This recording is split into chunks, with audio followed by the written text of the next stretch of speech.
عالم ربانی موجود ہیں جن کے خطاب سے بھی ہم اور آپ فیضیاب ہوں گے۔ ہماری اس بستی میں ابھی کئی روز پہلے ہمارے محترم مولانا شکیل صاحب جامعہ اشرف العلوم رشیدی اردو کے استاد ہیں، ان کے سسر حافظ حاجی منصور علی صاحب رحمہ اللہ کا انتقال ہوا ہے، تو اس موقع پر حضرت احمد مغلیہ گاؤں میں تشریف لائے۔ ہمیں معلوم ہوا تو دل آپ کے آنے کی خبر سے باغ ہو گیا۔ چنانچہ ہمارے محترم مولانا ارشد صاحب، مفتی عثمان صاحب، وہاں مشورہ ہوا کہ انہوں نے اس موقع پر اس متبرک اور قیمتی موقع سے ہم فائدہ اٹھائیں۔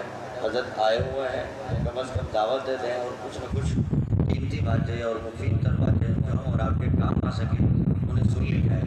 تو قبل اس کے کہ یہ سلسلہ آگے بڑھے، میں بادشاہ اور بادشاہ کو تو گدا کر دے میرے مولا، تو جب چاہے کسی کو کیا سے کیا کر دے، گدا کو بادشاہ اور بادشاہ کو تو گدا کر دے۔ جسے تو پکڑ لے پھر اسے چھڑا سکتا نہیں کوئی، جسے تو پکڑ لے پھر اسے چھڑا سکتا نہیں کوئی،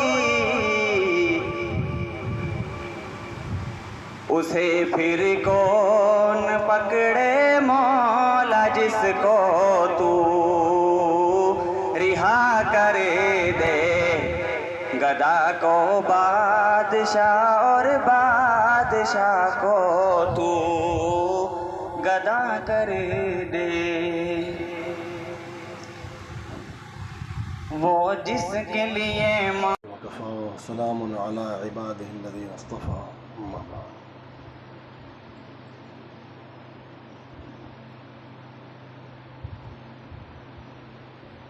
أعوذ بالله من الشيطان الرجيم،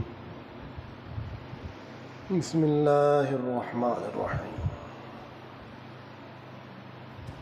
إنما يخشى الله من عباده العلماء، صدق الله مولانا العظيم۔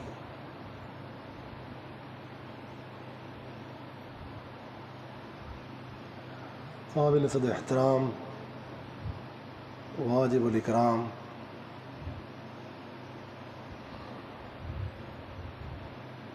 ذمہ داران مدرسہ، اساتذہ کرام اور میرے عزیز طلباء، ماشاءاللہ یہ علمی ماحول دیکھ کر یہاں کی تعمیرات کے اضافے اور ایک حسن ترتیب اور پھر تعلیمی رونق اور آپ حضرات کا اشتغال پرسکون انداز بہت ہی متاثر کن ہے اور فرحت بخش بھی ہے۔ اللہ پاک اس پورے نظام کو قبول فرمائے۔ جو حضرات اس کام میں لگے ہوئے ہیں، اپنی ذمہ داریاں نبھا رہے ہیں، ان کو بھی قبول فرمائے، خوب قبول فرمائے۔ جو حضرات ان کا تعاون فرما رہے ہیں، اطراف کے حضرات، دور دراز کے حضرات، اپنی دعاؤں سے، اپنے اموال سے، اپنی محبتوں سے ان کو بھی قبول فرمائے، اجر عظیم عطا فرمائے۔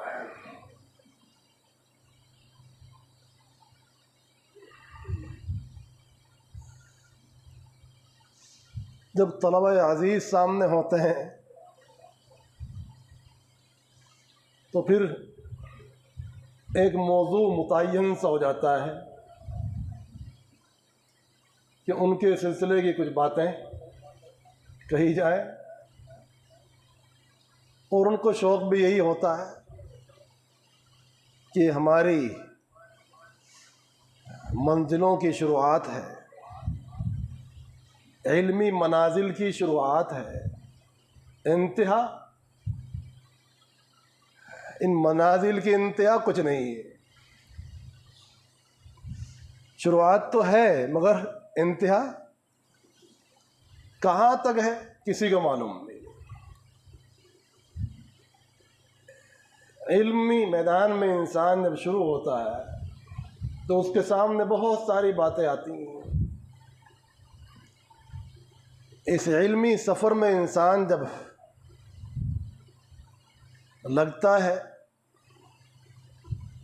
تو اس کے سامنے کچھ مقاصد ہوتے ہیں نا، ضرور ہونے چاہیے۔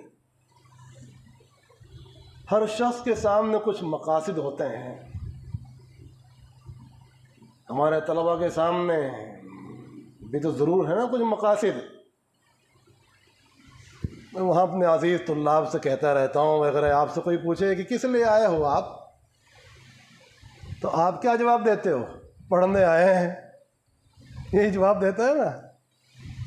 میں ان سے تفریح میں کہتا ہوں کہ یہ جواب مت دو،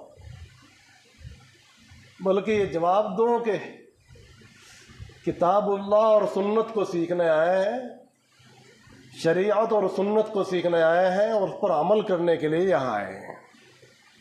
کیا جواب ہونا چاہیے؟ کہ شریعت اور سنت سے آراستہ ہونے کے لیے یہاں آئے ہیں، علوم شریعت سیکھنے کے لیے آئے ہیں، علوم سنت سیکھنے کے لیے آئے ہیں، آداب شریعت سیکھنے کے لیے آئے ہیں، اپنے اخلاق سنوارنے کے لیے آئے ہیں، اپنی تربیت کے لیے آئے ہیں۔ خالی یہ مت کہو کہ پڑھنے کے لیے آئے ہیں۔ اس جواب میں کچھ ہے خوبصورتی؟ تو یہ جواب ہمارے مقصد کو متعین کرنے والا ہے کہ ہمارا جو یہ پورا سفر ہے کس لیے ہے۔ اس ایک ہی جواب سے آپ نے پورا خلاصہ کر دیا اپنی حاضری کا، کہ ہم اس لیے آئے ہیں کہ شریعت اور سنت کو سیکھیں اور اس پر عمل کریں اور اللہ کی مرضیات تک پہنچیں۔ سب سے بڑا مقصود کسی بھی مومن کا یہی ہے کہ اللہ پاک کی مرضیات تک وہ پہنچ جائے۔ یہی ہمارے سفر کی انتہا ہے، اور یہی ہماری سب سے بڑی منزل ہے، سب سے آخری منزل ہے، جس کو پانے کے لیے تمام یہ کوششیں ہیں۔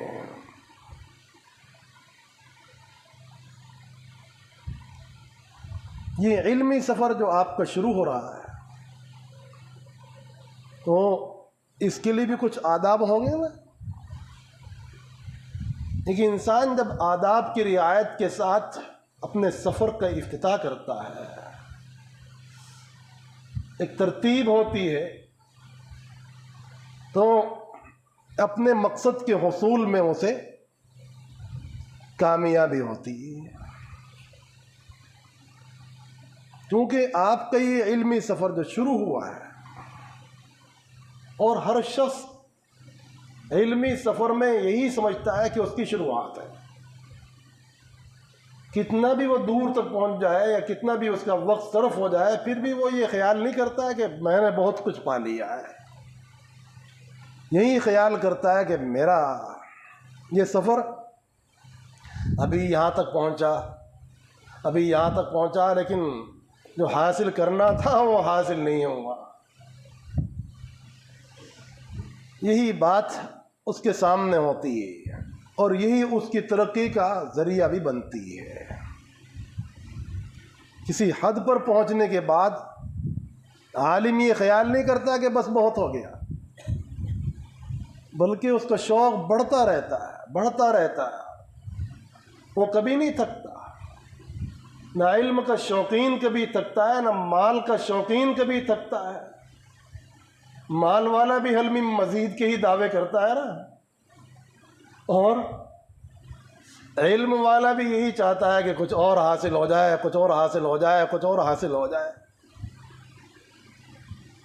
اس لیے یہ عرض کیا کہ اس کی آخری منزلوں کا تو کچھ پتہ نہیں ہے کہ کہاں ہے۔ آدمی انتہائی عروج پر جانے کے بعد بھی سمجھتا ہے کہ ابھی یہیں ہوں میں، ابھی بہت کچھ باقی ہے۔ علم تو بحر بے کراں ہے، بحر بے کراں، اور اس کے کنارے کا پتہ ہی نہیں کہاں۔ بحریست بحر عشق ہے چش کنارہ نیست۔ ایسے ہی عشق کا حال ہے کہ اس کا کوئی کنارہ نہیں، وہ اتنا بڑا سمندر ہے کہ اس کا کوئی کنارہ نہیں۔ ایسے ہی علم کا حال ہے کہ وہ اتنا بڑا سمندر ہے کہ اس کا کوئی کنارہ نہیں۔ آپ حضرات کو ماشاء اللہ منتظمین کی محنتوں کی برکت سے، ان کے خلوص کے نتیجے میں ایک صالح ماحول ملا ہے۔ یہ ایسے ہی نہیں مل گیا، یہ تمام عمارات ایسی وجود میں نہیں آ گئی، اس کے پیچھے بڑی محنت ہے، بڑی کاوش ہے۔ ہمارے عزیز طلباء تو یہ سوچتے ہیں کہ بنی بنائے عمارات میں آ کے بیٹھ گئے، بس ایسے ہی ہوگا یہ سلسلہ، کیونکہ اس پر ان کی کوئی محنت تو لگی ہوتی ہی نہیں، تو ذہن اس طرح متوجہ بھی نہیں ہوتا کہ کتنی محنتوں سے یہ ماحول مرتب ہوتا ہے، اور یہ مجلس سجائی جاتی ہے، علمی بزم منور کی جاتی ہے، روشن کی جاتی ہے، تیار کی جاتی ہے۔ بہت سے ہمارے اساتذہ بھی یہی سمجھتے ہیں کہ یہ محنتیں آ کے ہم جو بیٹھ گئے ہیں پڑھانے کے لیے، تو یہ اس کو اللہ کا انعام نہیں سمجھتے، سرسری۔ وَإِن تَعُدُّوا نِعْمَتَ اللَّهِ لَا تُحْصُوهَا پر تو وہ تقریر کافی کر لیتے ہیں کہ خود ان کے ذہن میں یہ بات نہیں آتی کہ یہ ماحول کے اندر اللہ کے دین کی اشاعت کے مواقع جو ہمیں فراہم ہوئے ہیں، اس میں کتنا بڑا دخل ہے، کس کس کا دخل ہے، کس کس کی محنت ہے، وہ بھی ہماری دعاؤں کا کچھ نہ کچھ مستحق ہے یا نہیں ہے، اس کی احسان شناسی بھی کچھ ہم پر ضروری ہے کہ نہیں، اس طرف ذہن متوجہ نہیں ہوتا۔ یہ ماحول ہمارے لیے، یعنی ان حضرات کے لیے جن کو اللہ نے ایک موقع دیا ہے دین کی اشاعت کا،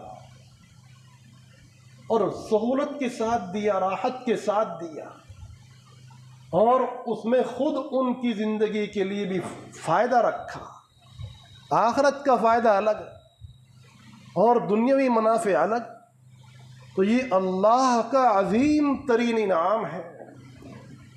اگر یہ سب کچھ نہ بھی ہوتا تب بھی دین کی اشاعت کا جو فریضہ وظیفہ ہم پر عائد ہوتا ہے، ضروری تھا کہ نہیں تھا؟ بحیثیت ایک عالم ہونے کے یہ فریضہ ہم پر تب بھی عائد ہوتا تھا کہ یہ اسباب نہ بھی ہوں تب بھی ہم اپنا فریضہ ادا کریں، اور اس میں ہمیں کتنی مشکلات ہوتی، کتنی دشواری سے گزرنا ہوتا۔ اللہ نے یہ سب کچھ بسہولت اسباب مہیا فرما دیے، یہ انعام ربانی ہے، اور ایک دسترخوان لگا دیا، علم کا دسترخوان، عمل کا دسترخوان، اخلاق کا دسترخوان، مأدبۃ القرآن، مأدبۃ السنہ، یہ قرآن عزیز کا دسترخوان ہے، یہ سنت مطہرہ کا دسترخوان ہے، جس پر ساری نعمتیں اللہ نے رکھی ہے۔ اب ان کو حاصل کرنے ہی کی تو محنت ہے ہمیں، وہ اس کے لیے اگر ہم نے ذرا سی بھی ناقدری کی، بے توجہی برتی، تو بظاہر جو اسباب ہمیں مہیا کیے گئے وہ ہمارے لیے جتنے مفید ہونے چاہیے تھے اتنے مفید ثابت نہیں ہوں گے۔ ان اسباب کی قدردانی ہے کہ ہماری پوری توجہ اس طرف ہو جس کے لیے ہم یہاں آئے ہیں، قرآن پاک سیکھنے کے لیے آئے، الفاظ سیکھنے کے لیے آئے تو پوری توجہ ادھر ہو، اس کی تصحیح کے لیے آئے تو اس طرف پوری توجہ ہو، اس کے معنی مضامین سیکھنے کے لیے آئے تو ادھر پوری توجہ ہو۔ اس دھیان کے ساتھ، اس خیال کے ساتھ، اس فکر کے ساتھ، اس عقیدے کے ساتھ کہ اس سب کو سیکھنا اس لیے ہے کہ اپنی زندگی کا اس کو جز بنایا جائے، جزو لا ینفک بنایا جائے، اپنے اعضاء کے اندر، اپنے جوارح کے اندر، اپنے خون کے اندر اس کو رچایا جائے، تاکہ ایمان کی کیفیت وہ ہمارے خون کے اندر داخل ہو جائے، اعمال صالحہ کا شوق ہماری طبیعت بن جائے، اور ہمیں ایک اچھا خاصا علم حاصل ہو جائے اللہ کی رضا کے لیے، شریعت پر عمل ہماری طبیعت بن جائے۔ حضرت اقدس گنگوئی نور اللہ مرقدہ نے حاجی صاحب رحمۃ اللہ علیہ کے جواب میں ہی تو فرمایا، حضرت حاجی امداد اللہ صاحب نور اللہ مرقدہ نے لکھا گنگوئی رحمۃ اللہ علیہ کو کہ سب کے خطوط آتے رہتے ہیں، اپنے احوال کے تذکرے کرتے رہتے ہیں، آپ کو کچھ حال معلوم نہیں ہوتا، آپ نے کوئی لکھا نہیں کبھی کیا حال ہے۔ عرض کیا حضرت آپ کی جوتیوں کے صدقے، محبتوں کے طفیل، یہ چند باتیں حاصل ہوئی، نصوص میں تعارض اٹھ گیا ہے اور شریعت پر عمل طبیعت ثانیہ بن گئی اور مادح اور ذام برابر ہو گئے۔ 3 باتیں لکھی، کیا نصوص شریعت میں تعارض اٹھ گیا اور شریعت پر عمل، شریعت و سنت پر عمل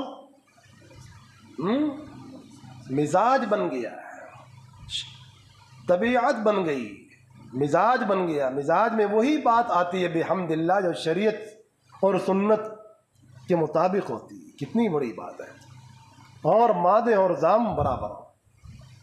حضرت حاجی امداد اللہ صاحب رحمۃ اللہ علیہ نے فرمایا الحمدللہ ثم الحمدللہ، پہلی بات جو آپ نے فرمائی کہ نصوص میں تعارض ختم ہو گیا، یہ کمال علم کی دلیل ہے، اور دوسری بات جو آپ نے تحریر فرمائی کہ شریعت پر عمل مزاج بن گیا، طبیعت بن گئی، یہ کمال عمل کی دلیل ہے، اور تیسری بات جو آپ نے فرمائی کہ مادح اور ذام برابر ہو گئے، یہ کمال اخلاق کی دلیل ہے، اور یہی 3 کمال مقصود ہے ہم سب کے سامنے، ہمارے سامنے یہ 3 باتیں ہیں، علم میں کمال حاصل کرنا، عمل میں پختگی پیدا کرنا، اور اپنے اخلاق کو درست کرنا۔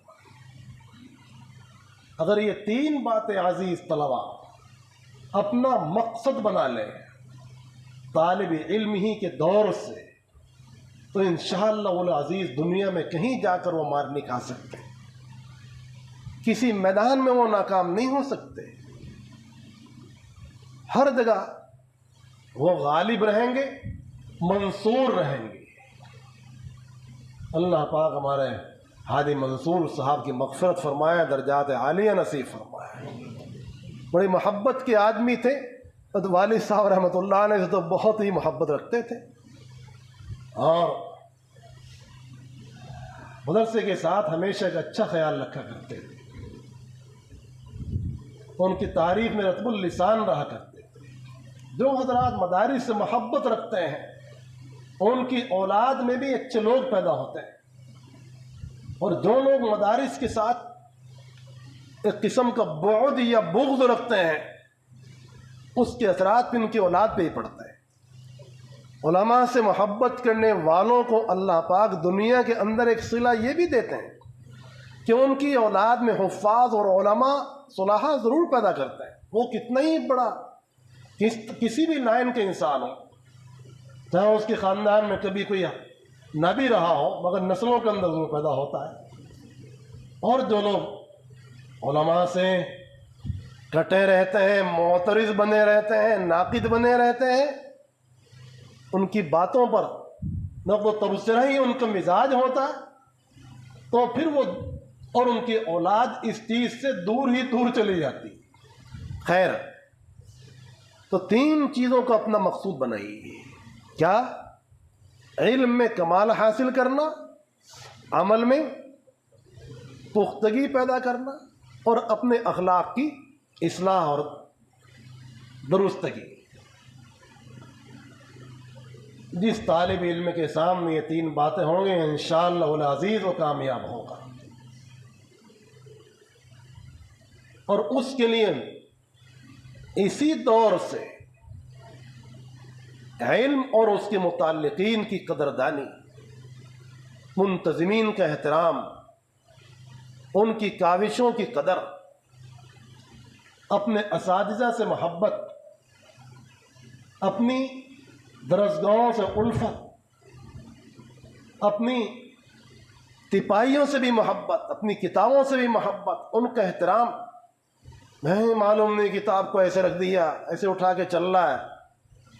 ایک طالب علم ہے سینے سے کتاب کو لگا کے چلتا ہے، لٹکا کے نہیں چلتا، اور سیدھی کتاب کو پکڑتا ہے۔ ایک وہ ہے کہ بےڈھنگا انداز ہے اس کا، پکڑنے کا بھی انداز بےڈھنگا، رکھنے کا بھی اس کا انداز غلط۔ ایک طالب علم ہے جو اسباب علم کی حرمت کرتا ہے، احترام کرتا ہے، عزت کرتا ہے، اور ایک وہ ہے کہ چل رہا ہے ایسے ہی۔ تو دونوں میں بہت بڑا فرق ہے۔ ایک طالب علم وہ ہے جو آداب کے ساتھ رہتا ہے، محبت کے ساتھ رہتا ہے، اگرچہ وہ اس دور میں قلیل الاستعداد ہی کیوں نہ ہو، یہ تجربہ ہے۔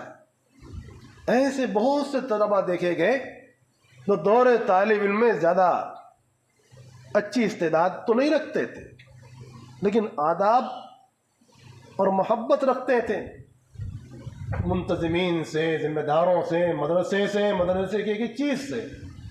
تو اس کے نتیجے میں بعد میں جا کر اللہ پاک نے ان کو یہ توفیق دی کہ وہ علمی کسی نہ کسی میدان کے اندر ضرور رہے، اور ان سے دینی خدمات وجود پذیر ہوئی۔ اور وہ طبقہ جو بے ادبیہ کرتا ہے، گستاخیاں کرتا ہے، ناقدریاں کرتا ہے، شر کرتا ہے، شری کے اندر وہ چلتا ہے، شری میں حصہ لیتا ہے، شری کا اس کا مزاج ہوتا ہے، وہ جس کے لیے شر کرتا ہے وہ بھی اس کے لیے کبھی دعا تو نہیں کرتے، اور جس کے خلاف کیا اگر وہ اس کے لیے بد دعا نہ بھی کرے اپنی غایت درجہ احتیاط سے، تو بھی اس کا دل تو دکھتا ہی ہے، یہ بھی اس کے حق میں بد دعائی کی مترادف ہے۔ یہ مدارس اپنے قدردانوں کو ایک مقام بھی دیتے ہیں دین دنیا کا، اور ناقدروں کو براندہ درگاہ بھی کر دیتے ہیں۔ حضرت مولانا سالم صاحب رحمہ اللہ تعالیٰ کی بار تشریف لائے مدرسے میں،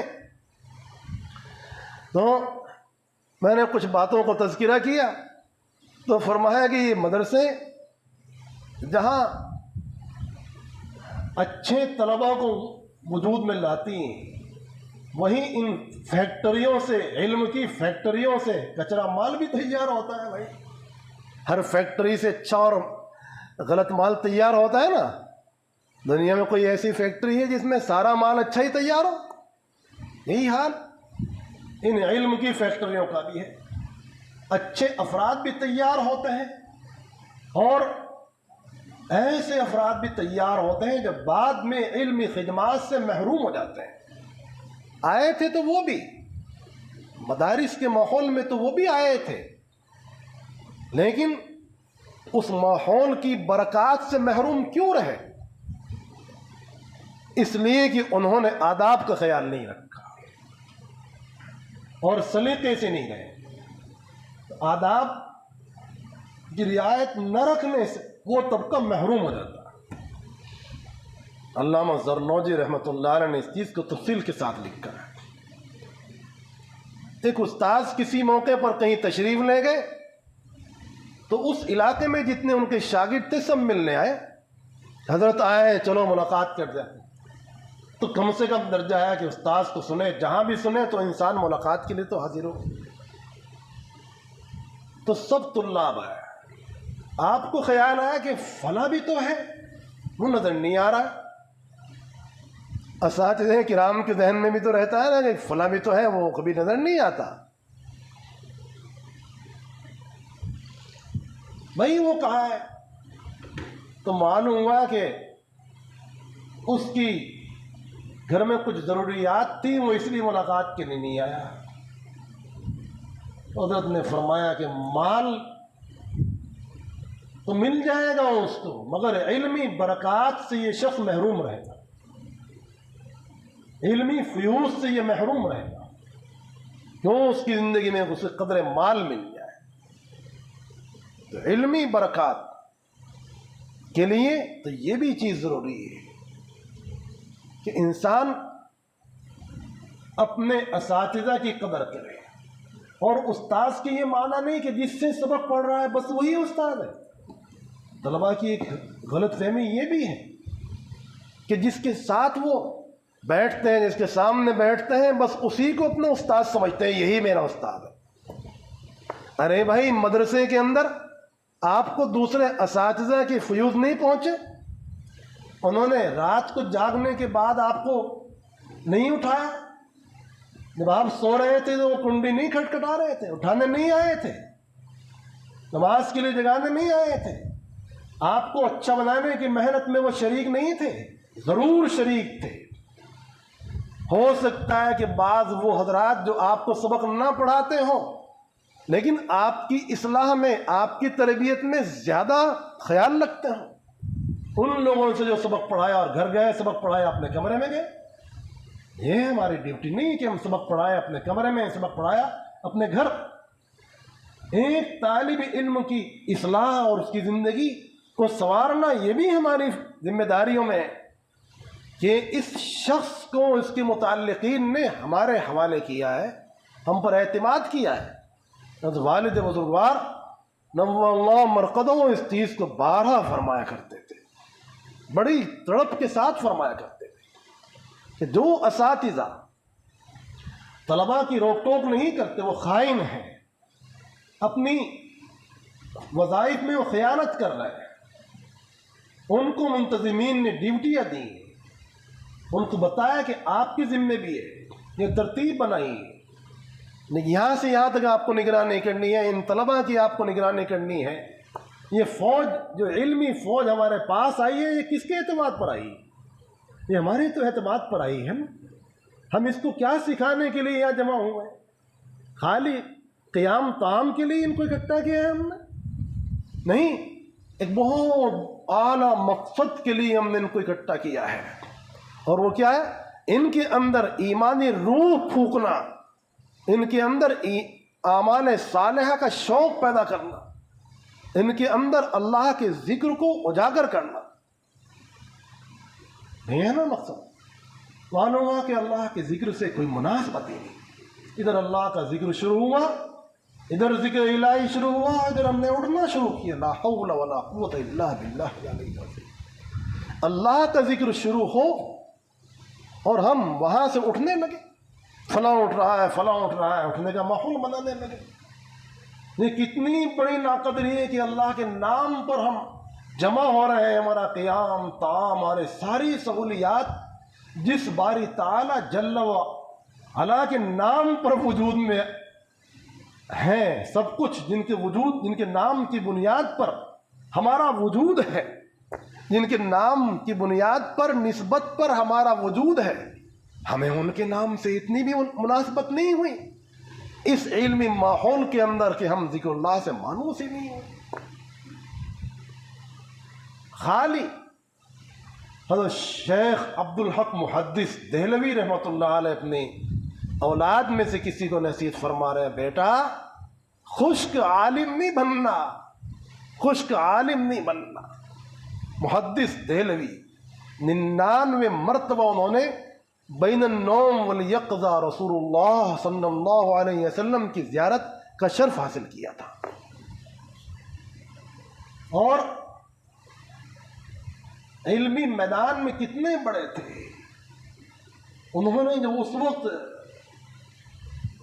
کتابیں لکھی، مدارج النبوہ لکھی، مشکات شریف کی شروحات لکھی اور کتابیں لکھی تاریخ مدینہ پر اور بہت سے مضامین پر، آج ان کا فیض جاری و ساری. اتنا علمی خاندان کے اللہ اکبر. جب ابا حضور حضرت شیخ عبدالحق محدث دہلوی مشکات شریف کی شروحات لکھ رہے تھے، 2 شرح لکھی انہوں نے، لمحات التنقی لکھی، اشاعت النوعات لکھی، تو ان کے صاحبزادے شیخ نور الحق دہلوی بخاری شریف کی شرح لکھ رہے تھے کہ ابا نے مشکات پر کام کیا تو میں بخاری شریف پر کام کروں گا. اتنا ان کا علمی ذوق شوق تھا. تو یہ علم آسان نہ سمجھے آپ اس کو کہ مدرسے میں آ گئے تو علم آپ کو آ ہی جائے گا. اس غلط فہمی میں نہ ہے، اس خیال خام میں کبھی مبتلا نہ ہو کہ مدارس میں آ جانا، بھیڑ جمع ہو جانا یا بھیڑ کو اکٹھا کر لینا ہماری کامیابی. جیسے سمجھتے ہیں جلسے والے کہ جلسہ بڑا کامیاب ہوا، مائک بھی اچھا تھا، بھیڑ بھی اچھی تھی. ارے بھائی کہ پلے بھی پڑا کسی کے کہ نہیں، کچھ سمجھا بھی ہے کسی نے، کچھ عمل کی نیت سے کسی نے کچھ کہا بھی ہے، عمل کی نیت سے کسی نے کچھ سنا بھی ہے. بھیڑ بھاڑ اکٹھا کر لینا کامیابی نہیں. بعض بزرگوں کے صرف ایک ہی خلیفہ حضرت شیخ صابر کلیری نور اللہ مرقدہ، اتنا بڑا عارف، اور تاریخ میں ان کا ایک ہی خلیفہ مشہور ہوا.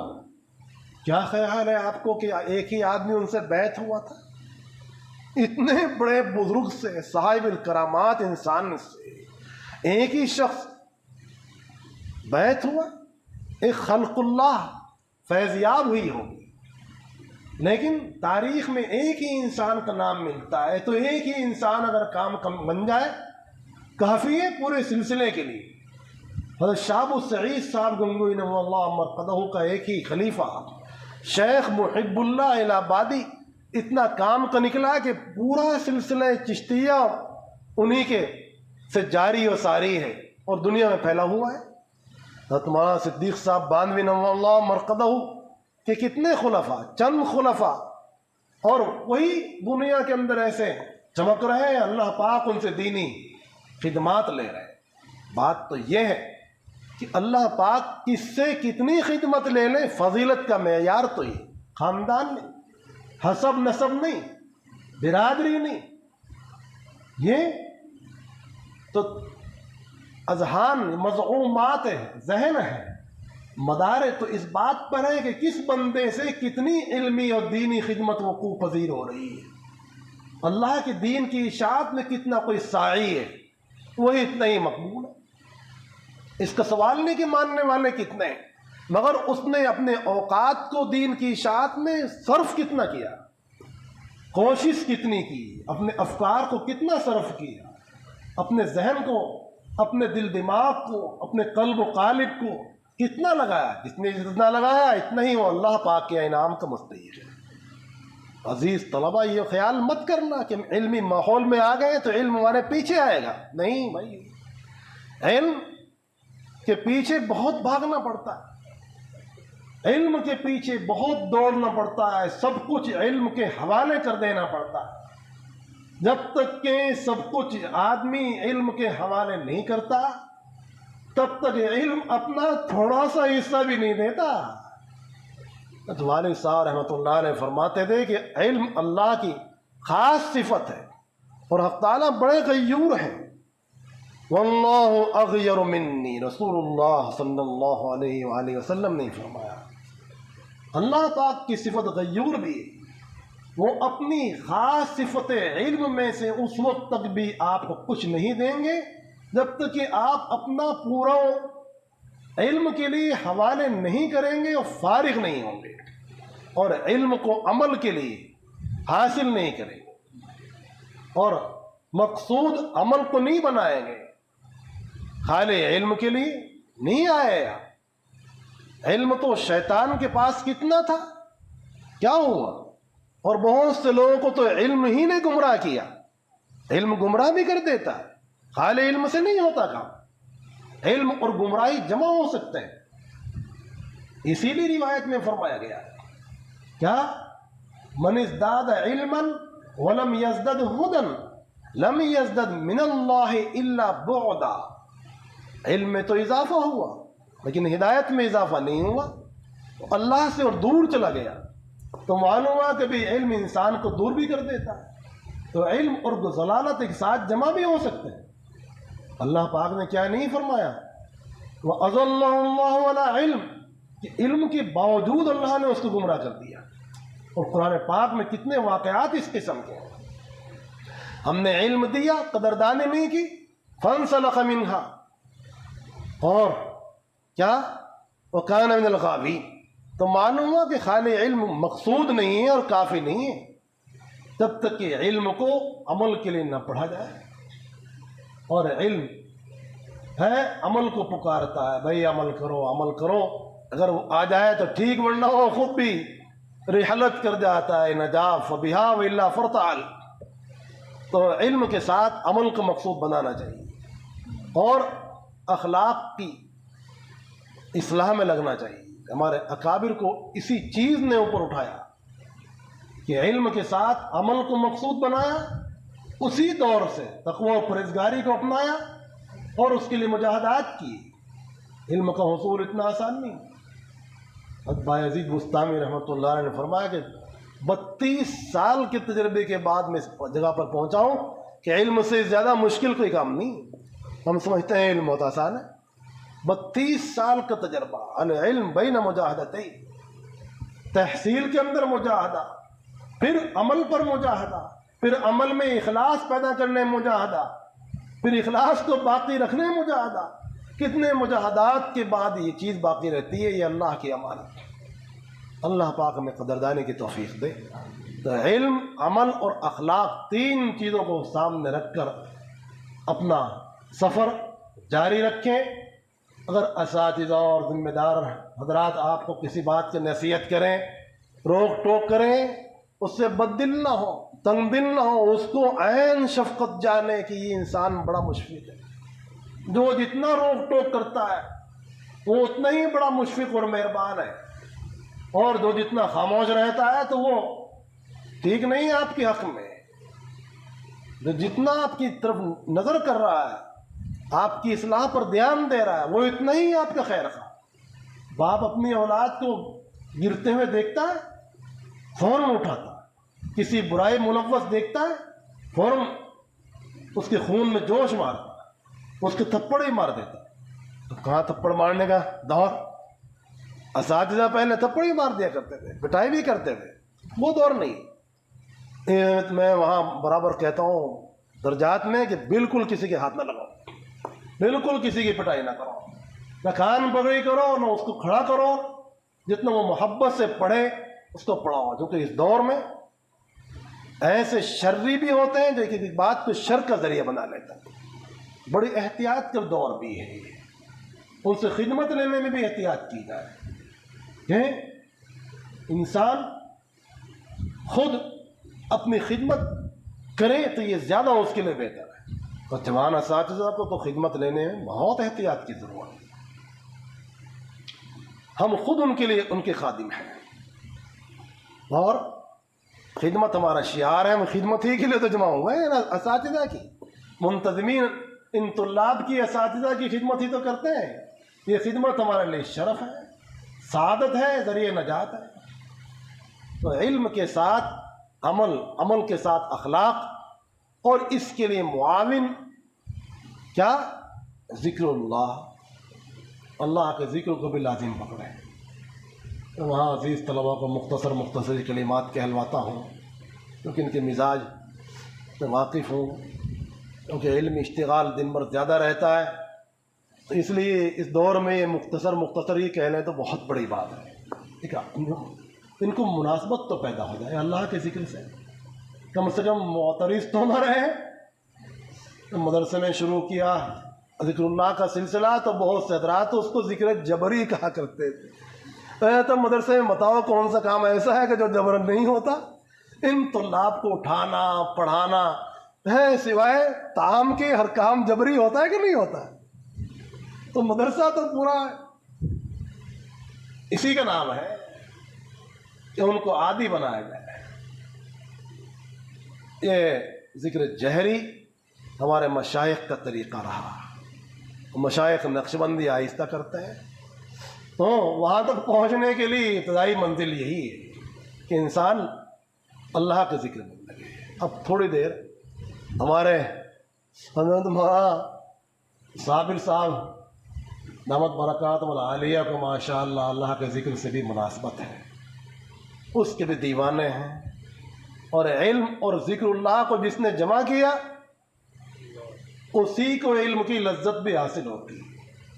زندگی پر گزر جائے پڑھتے پڑھاتے خالی نقوش ہے، وہ نقوش نفوس میں نہیں اترتے. بغیر ذکر اللہ کی وہ نقوش نفوس میں زندگی بھر پڑھاتے رہو، درجات حفظ ہے لیکن وہ نورانیت نہیں پیدا ہوتی. کیا فرما رہے تھے حضرت قاری عبدالرؤوف صاحب کے ذکر اللہ میں لگنے کے بعد تلاوت کے اثرات ہی کچھ اور ہیں، تلاوت کا طرز ہی کچھ اور ہے، اس سے پہلے رنگ کچھ اور تھا. فرما رہے تھے کہ نہیں؟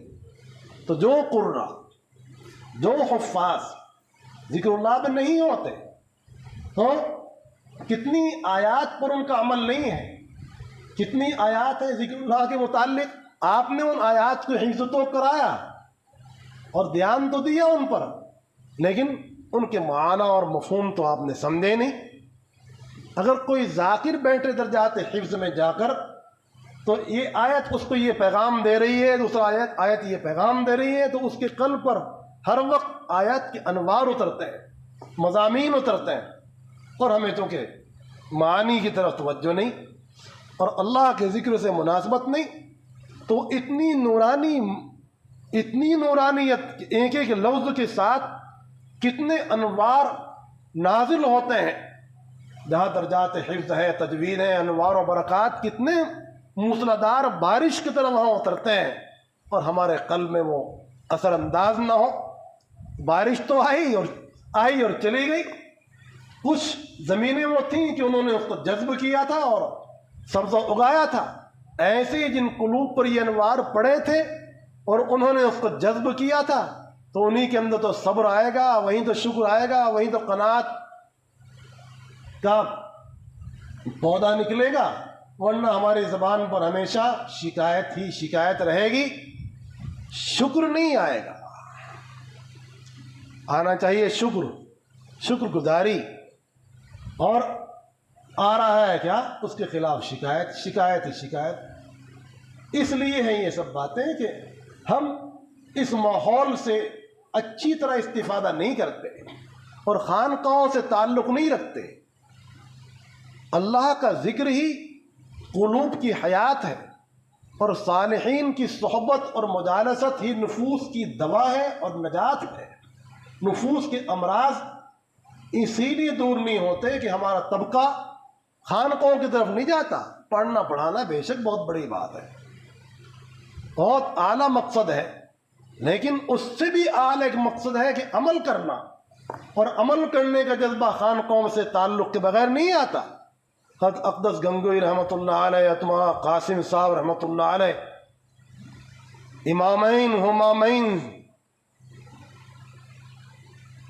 ثقتین حجتین، ان دو حضرات رشید و قاسم سے بڑا اس وقت کوئی عالم ہے؟ لاکھ وہ محنتیں کر لے ان حضرات کے مقام تک نہیں پہنچ سکتا.